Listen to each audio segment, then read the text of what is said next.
Well, welcome back to the Allis WD45 project.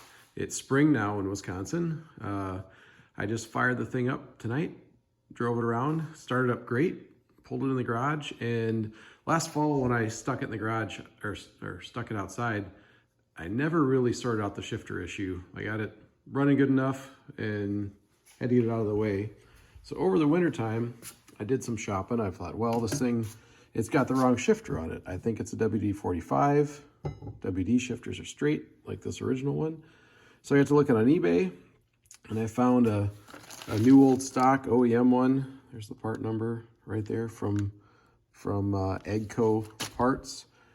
So I ordered this one up, and what I think I see is below the ball here, they look like they're exactly the same. So although the 45 one is curved and the WD is straight, I don't think there's any difference here. Now you can see that the old one is really worn.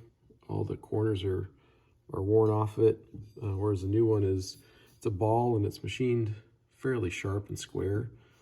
But really, I don't think that's that big a difference either. So roughly, let me get a measurement here. I think it's like about 0.344, 340, somewhere in there. And down here where this one is worn, sorry, I'm trying to do it all with one hand.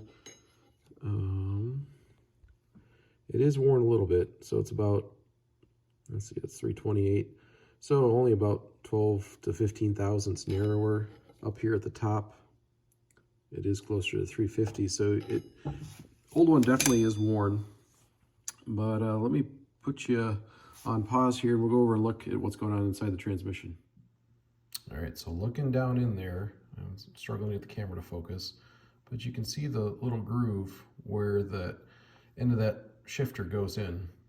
The little clip with the spring behind it, that's kind of the reverse lockout, so you got to push that spring over to pop down to reverse. Then to the top of my screen, which is the right of this tractor, that's the first and second shift fork, and the middle is third and fourth, and then to the bottom by the spring would be reverse. So this is right, the transmission's right now in neutral, and right here you can kind of see right below my flashlight, there's a gap between that third, fourth, and the reverse. So what I think is going on is that reverse shift fork is bent and allows too big a gap.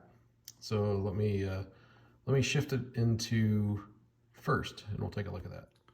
So when it's in neutral, it's pretty easy to get the shifter in there. You basically can just drop it in, and it's going to find the center. You can see it springing back off that reverse drum. If I go over here and I go up, away, that should be first gear. See if we can get it to focus down in there. So now you can see up there to the top of the screen, the first gear fork has moved to the right, which is the back of the tractor, the way I'm holding the camera. And the gaps between that third, fourth, and the first, second are really tight. That shifter couldn't slip out of there. And that's the way things should be. All right, let me pop that back in there. I'll shift it back over to reverse now. Okay, there we go. Now it's shifted into reverse, so that shift fork down towards the bottom, that groove is pushed to the front, to the left of my camera, and you can see the spring is pushed over. Normally that clip would have the shifter stuck in it, but there's a huge gap between the third, fourth, and the reverse shifter. And I think what's happening is the end of that shifter is just popping through. So I can't get really down in there to measure what that is. So what other people have done, looks like online, is you can weld up the ball on that shifter to make it wider than that groove. And I might try doing that. I think first what I'm going to do is I'm going to actually take this whole shift tower assembly back apart and just see if I can see where that shift fork is bent or why there's such a big gap in there. Got all the bolts out, got the battery box out. Let's see if I can do this one-handed. Zoom back out here. Let's see, this thing should be free. Oh yeah, it's free. It'll come up out of there. So put the shift towers in the steering column. Towers in the way. Let's see if I can do this with one hand.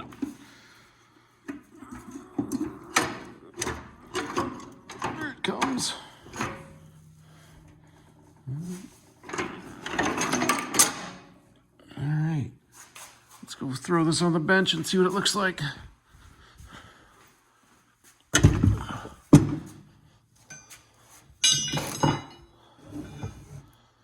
right, now which one was reverse? Let's see, it was facing that way. All right, give me a second. I gotta figure out which one is reverse here. All right, got it figured out here. So this big long one that's coming off here, this is reverse. So if you're looking at it, I don't think it's bent. It's just really worn. You can see this groove worn back in there. I don't think that's supposed to be like that. It's worn all the way through. I can feel it. Big notch back. Both sides are, get it to focus, worn back. I think that's supposed to probably be out probably almost an 1/8 inch, and it's just worn away, which is giving it too much slop, which is probably letting that gap open up. Let me think about this a little bit and see what I'm going to do. Welding up the shifter is what everybody else does, but I wonder about welding this up and grinding it back, try to tighten that up a little bit. Well, I decided I'm going to barrel forward and try to remove that shift fork. I think what you need to do is down inside here, there's a plug at the end. Knock that plug out, take this bolt out, turn the shaft to release the detent, and hope that it comes out. So that's what I'm going to try. We'll see if I can figure this out. That Welsh plug popped out of the end easy. I cut the safety wire and I just backed this screw out, the set screw. Now I think that shift fork should move on the shaft. Got it moving, think it's going to come out. I set the set screw back in there, tapped on it a little bit, and then I've got a vice grips on the shaft. I know I'm probably mangling that shaft, but it already is terrible shape. And it's tapped on it a few times, and that's just about ready to come out of there. There should be a little ball and spring behind there that'll probably come flying out with a couple more taps. Sorry, I can't hold this and do this at the same time. I'm in deep now. There's the shift fork and the little shift lockout piece, or the reverse lockout. Set that aside. I've got the shaft through here. So that's good. Remember what direction that went. That detent's facing towards the center. That little ball did come popping out of there, and I think it fell back down into there, so I need to find that before I lose it. Got it. Fished the ball out with a magnet. It was down in there. You can see, there it is, right down in, where do I get it? Down in there. There's a spring that pushes the ball up against, into that detent.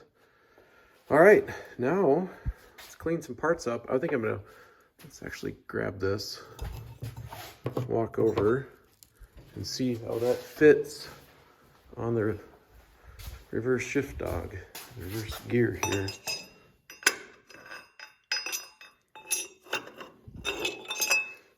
Give me a second. Well, I did get that drop back on there. It actually feels like it's tight on the gear. Looking at this more, I think the problem might be in here. See how rounded and worn that is? That looks pretty bad.